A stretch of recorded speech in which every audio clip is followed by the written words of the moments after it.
आपण जर का हे दुसरं वॉरफेअर सुरू झालं सायबरच्या बाबतीतलं, ज्याला पाकिस्तान आता तयारी करतोय, तर त्याला आपण कसं पाहता?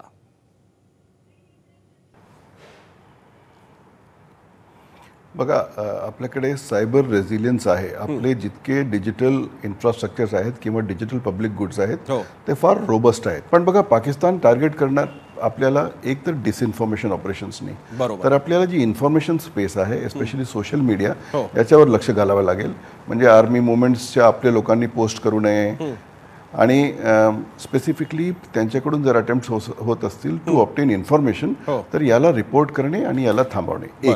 एकच, पण याच्यात दुसरा प्रॉब्लेम होऊ शकतो की लाईक माइंडेड, जसे आता एक इंटरनेट ऑफ खिलाफा म्हणून पाकिस्तानचा एक ग्रुप आहे विच इज नाव कंटिन्युअसली अटॅकिंग आवर साइट्स. यांनी एक PDF तयार केला आहे, अपडेट्स अबाउट पहलगाम अटॅक. तो PDF जो आहे तो वेपनाइज्ड आहे. म्हणजे PDF तुम्ही क्लिक केलं की तुमचा कम्प्युटर हॅक होणार. या सगळ्यांबद्दल अवेअरनेस आपल्याकडे असणं अत्यावश्यक आहे.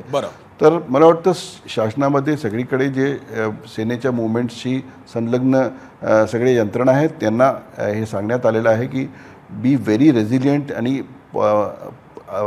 सायबर हायजीनचे सगळे प्रिन्सिपल्स फॉलो करा. ABP माझा, उघडा डोळे बघा नीट.